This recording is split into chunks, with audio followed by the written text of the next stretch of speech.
Hey guys, George at SoundTraxx here. Now, one of the challenges of running trade shows and doing stuff all around the country is that models eventually wear out, especially when you're running them on the table for 8 hours a day, every day of the weekend. So the good news is that sometimes we get new models. So we're really excited. We got this Broadway Limited 284 Berkshire right here. This is one of their Stealth series. I'm going to show you just how easy it is to upgrade to of course it is, a Blunami. So let's get started.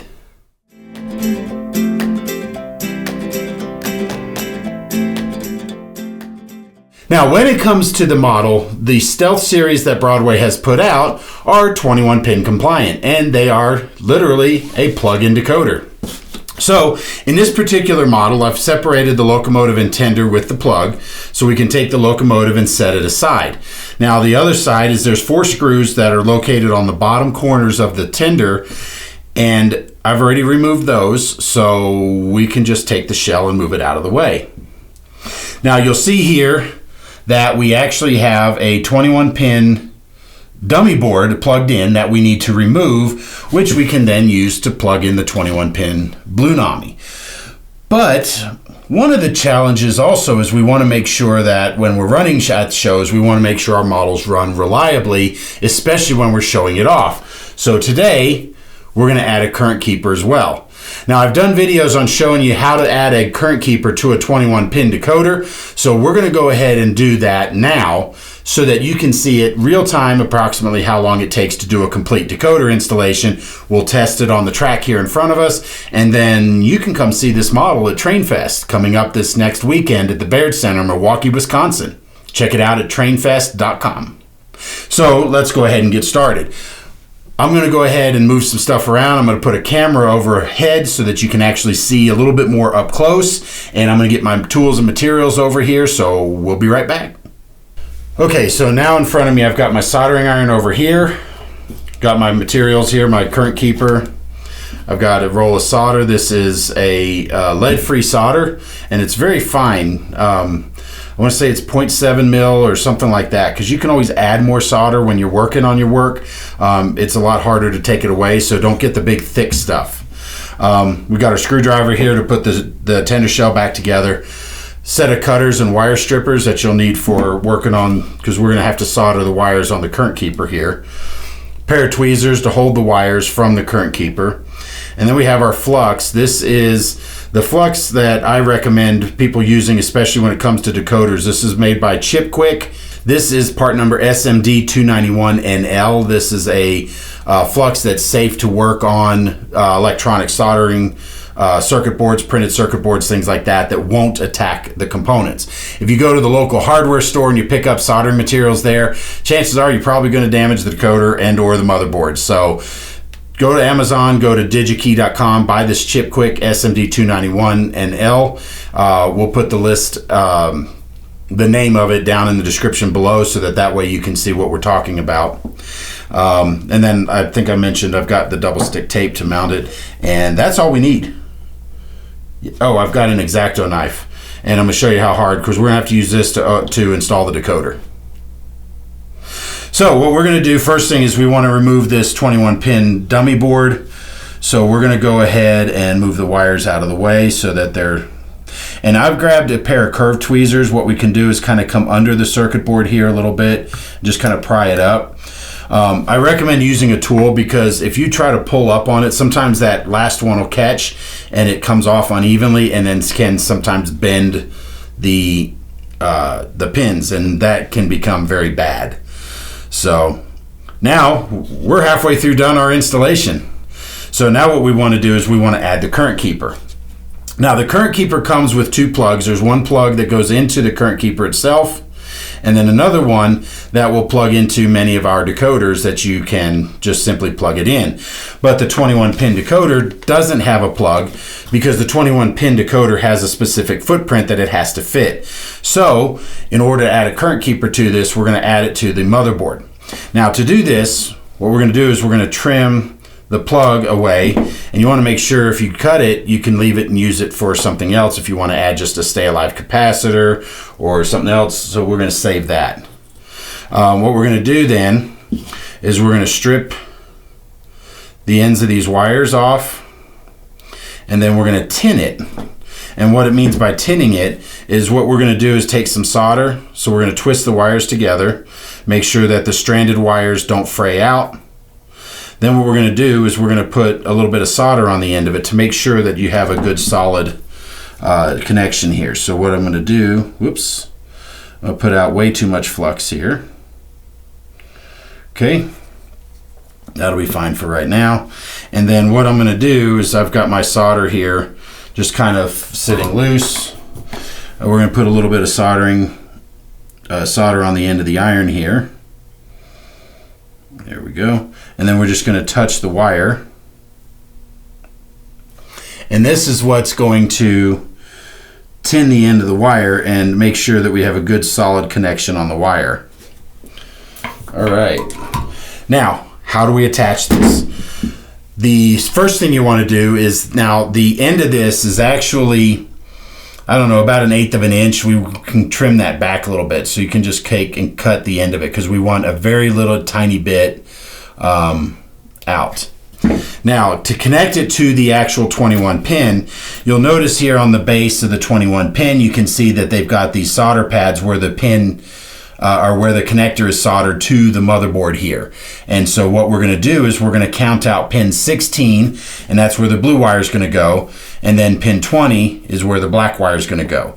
So pin 16 is V plus, pin 20 is V minus. Now, for reference, pin number 11 is the one that's missing, and it counts along the line. So it's 1 through 11 on one side. So then we go 12, 13, 14, 15, 16. We identify that. That's the one we solder to. So 12, 13, 14, 15, 16. Okay. So what we're going to do then is we're going to put a little bit of flux on here. Let's see. Every time I move it, my eyes get refocused. So we're going to put a little bit of flux down here on the pin. Now what we're going to do is we're going to grab our wire very carefully with the tweezers, and then we're going to line it up with that pin number 16. And then what we're going to do is we're going to take our soldering iron, oops, get a little solder on the end. Now again, for this type of work, you want to make sure you have a very fine tipped soldering iron. And you can just put a little bit here on the end. All right, now let's come back over here. And you're just going to lay this solder, or lay the pin on top of this, or the wire on top of the base foot of this, and then just touch this solder to it. Oops, that didn't take. Let's try it again. There we go.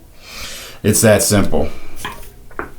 So now we're going to count out pin 20. Now you can count from 16 if you so choose. You can also just count 22, 21, 20. So it'll be the third pin from the end. So we're going to go ahead and put a little flux on here, because the flux is certainly going to help make the solder joint a lot easier to make. Okay, now we're going to grab our black wire, and we're basically going to do the same thing. And I've got the solder on my iron.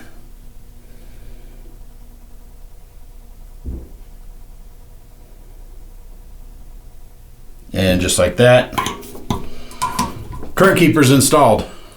You can see that we've got this on pin 16 and pin 20, and you want to take a close look, make sure you didn't bridge any solder or anything to the different connectors. Now I'm going to show you how hard it is to install a decoder. First off, we have to get our X-Acto knife to install the decoder. Why? We have to open the package. So we're going to go ahead and trim this back, or trim this package here. Go ahead and pull the decoder out. Now we're done with the X-Acto knife. So when we're putting the 21 pin decoder in, you want to make sure that you plug it in with this black plastic header towards the top. You want to make sure that this fits down on the decoder, or on the 21 pin, because when you do this, if you do it backwards, nothing's going to work. And if you try to do it upside down, I've seen people try to do it this way. It's, you know, this only fits in one way, I promise. So what we're going to do is I'm moving some of the wires out of the way here, and then we're just simply going to press down on the 21 pin. Let's see, something else is, oh, here we go. All right, there we go. That's it, we're in. 21 pin is installed, and the decoder's ready to go. So what we're going to do is we're going to move that out of the way. Now we're going to get a piece of double stick tape. I lied, we're going to use our knife again. You're going to cut a small piece of the double stick tape off, tape it to the side of the CurrentKeeper. And you want to do it to the non-labeled side, because that way everybody can see that it's a SoundTraxx CurrentKeeper.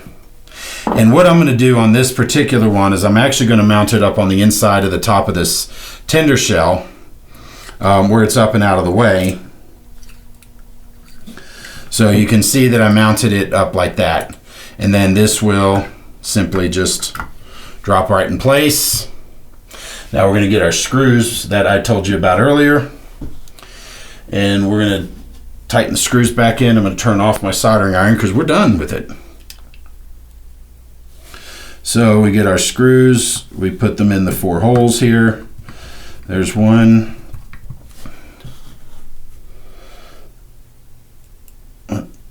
Here's 2. Whoops.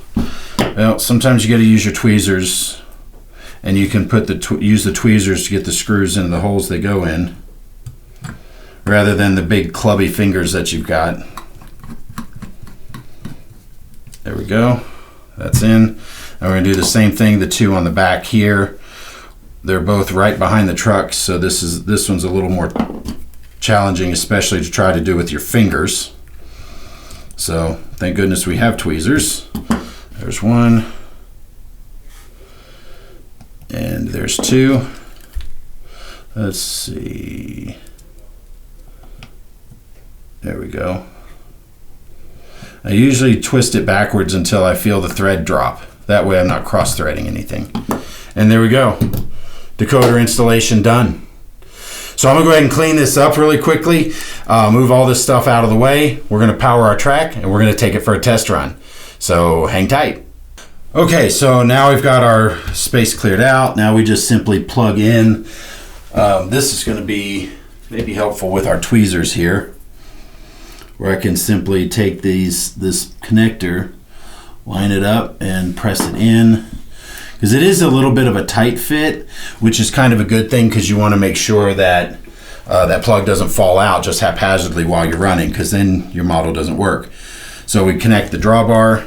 Now we're going to go ahead and put it on the track. If I can get my fingers to cooperate. And just like that, we've got sound. So I'm going to go ahead and screen record my app here. Okay, we're going to go ahead and scan. Look, we've got our Blunami 1.0. We're going to connect. Now we're going to go ahead and go to standard. And this is where we operate 1 locomotive at a time. And you can see it's going through and reading all the CVs. We've got our control. We've got forward control. And we've got reverse control. Like I said, it was a pretty simple installation. Now we can go in and make all kinds of adjustments. We can go into sound settings where we can adjust the master volume. This is way loud for me, so I'm going to change this to about 120, which is about half. And just listen, guys, you're going to hear how loud this thing still is. Still pretty loud, even though at half volume. So, but just to show you really quickly, let's go ahead, and since this is a Southern Pacific locomotive, let's go ahead and pick one of the SP whistles. So let's go to main sounds. We're going to see our whistle. Now, this is where you can select it. Now remember, if you're using Tsunami 2, you'd have to do a CV.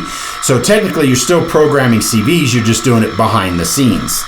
So we can scroll through here, see all the whistles that are there, find out what the default is, because it'll be highlighted, as you can see here, the Hancock Short Bell 3 chime. But let's go ahead and scroll through to the Southern Pacific. We have a Southern Pacific Step Top 6 chime. Let's take a listen. It's a pretty solid whistle. How about this second step top 6 chime? Good solid one. You have the GS4 there, and we can scroll down a little bit further here, and there's a couple more Southern Pacific ones.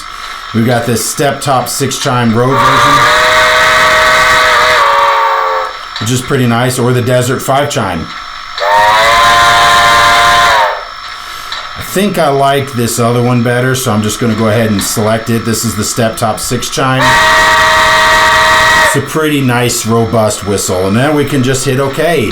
Now, we've been changing the CVs and everything behind so we can hear all these different sounds, and you can use the app to do all of that just through the app. You don't have to worry about setting CVs. So be sure to check out all of the cool things that the Blunami can do by watching some of our other videos that we posted in the past. This one is just a quick video to show you just how easy it is to install and upgrade your Broadway Limited locomotives with Blunami sound. That's it for us this week, guys. Thanks for watching. We'll see you next time.